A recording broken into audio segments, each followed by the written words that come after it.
안녕하십니까. 세판짜기 동지회 황준수입니다. 이번 시간은 많은 분들이 궁금해하시는 휴직시 연월차 계산 방법에 대해서 얘기해 보려 합니다. 연월차 계산은 많은 변수들이 있어 휴직기간이 같다 하더라도 개개인마다 연월차 발생 일수가 다를 수 있습니다. 그리고 노동부 행정해석 변경으로 변경된 연월차 계산 방식에 대해서도 다룰 예정이 오니 영상 끝까지 시청해 주시기 바랍니다. 이번 영상은 휴직을 사용했을 때 연월차 발생 기준에 대해 알아보겠습니다. 기본적으로 휴직 시 단협 제34조와 59조에 의해 연월차가 발생이 되지만 상병휴직의 경우 고용노동부 행정에서의 변경됨으로 인해 기준이 좀 더 상향되어 적용되는 점을 중심으로 설명하도록 하겠습니다. 기존 휴직 시 발생하는 연차 발생 기준입니다. 소정근로일수, 즉 단협에서 정한 유급일수를 제외한 노동달력에 표시된 검은색 날을 기준으로 합니다. 소정근로일수에 따른 출근율을 계산하여 표와 같이 연차가 발생하게 됩니다. 다음 가산연차입니다. 단협 34조 3항 합의회의록에 의거하여 휴직일수로 계산합니다. 이때 휴직일수는 유급휴일, 즉 빨간날을 포함한 일수로 계산하게 됩니다. 가산연차는 본인의 근속연수에 따라 추가로 발생하는 연차로서 휴직일수가 60일 이내일 경우에는 정상적으로 발생하지만 휴직일수가 61일부터는 발생하지 않게 됩니다. 다음 월차 계산입니다. 월차는 단협 59조에 의거 월간 소정의 노동일을 개근한 조합원에게 1일의 월차 유급휴가를 부여합니다. 따라서 해당 월에 하루라도 휴직일수가 있다면 월차는 발생하지 않습니다. 이렇게 휴직 시에 연차, 가산연차, 월차가 단체협약에 의해 발생하게 되는데 이번 고용노동부 행정해석 변경으로 발생 기준이 변경되었습니다. 어떠한 내용으로 변경되었는지 한번 살펴보도록 하겠습니다. 먼저 변경 전입니다. 업무 외 개인적 상병 등 근로자 귀책 사유로 소정근로일에 근로를 제공하지 못한 경우 별도 정한 바가 없다면 이를 결근으로 보아 연차휴가를 산정한다고 되어 있습니다. 별도 정한 바는 취업규칙이나 단체협약의 예외조항으로 정한 바가 있는 경우를 말합니다. 따라서 우리 취업규칙이나 단체협약은 이를 정한 바가 없기 때문에 휴직은 결근으로 보고 앞서 본 기준으로 연월차가 발생하였습니다.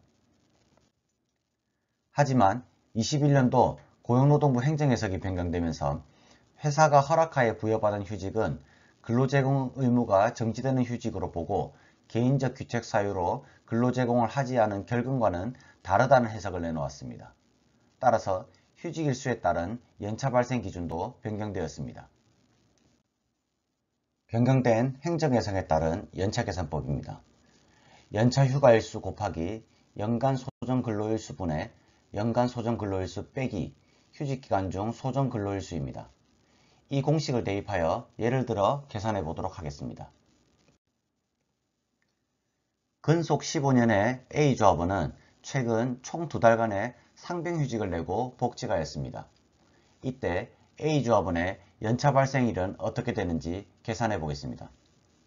첫 번째, 연차 휴가일수입니다. 기본연차 10일에 15년 근속을 했기 때문에 가산연차는 15일이 발생합니다. 합하면 총 25일이 발생합니다. 두 번째, 연간 소정근로일수입니다. 연간 소정근로일수는 단협 56조 유급휴일에 명시된 빨간날을 제외한 근로일수를 계산합니다. 이때 기준일은 해당 연도 본인 입사일부터 다음해 본인 입사 전일까지입니다. 개인별로 조금 다르지만 보통 233일에서 235일 정도 나옵니다. 세 번째, 휴직기간 중 소정근로일수입니다. 2달간의 휴직기간 중 유급휴일을 제외한 검은색으로 표시된 날로 계산합니다. 보통 토요일, 일요일을 제외한다면 40일 정도가 됩니다. 공휴일이 포함된다면 일수가 좀 더 줄어듭니다. 이렇게 산출한 일수로 공식에 대입해 보겠습니다. 먼저 연차휴가일수 25일에 소정근로일수 235일 그리고 휴직기간 중 소정 근로일수 40일을 대입해 보았습니다. 그래서 총 2달간의 휴직을 내었을 때 20.75일의 연차가 발생되는 걸 알 수 있습니다. 이전 단협대로 계산한다면 이에 훨씬 못 미치는 연차가 발생하게 되었습니다만 이번 고용노동부 행정해석 변경으로 근로자에게 유리한 기준이 적용된 걸 알 수 있습니다.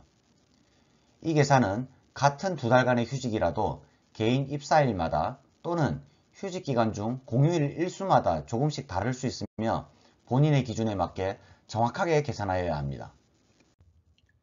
여기까지 휴직 시 발생하는 연월차 계산법에 대해 알아보았습니다. 한 번 더 강조드리지만 이 계산법은 상병휴직 시에만 해당하는 계산법으로 일반 휴직은 기존 단협에 의거하여 연차가 발생된다는 점 반드시 명심하시기 바랍니다. 휴직을 안 내면 좋겠지만 혹시라도 상병으로 인해 휴직을 내야 한다면 본 영상 참고하셔서 좀 더 전략적으로 효율적으로 휴직을 낸다면 개인적으로 조금이나마 도움이 되지 않을까 합니다. 자, 그럼 이번 영상은 여기까지고요. 다음에 더 좋은 컨텐츠로 찾아뵙겠습니다. 감사합니다.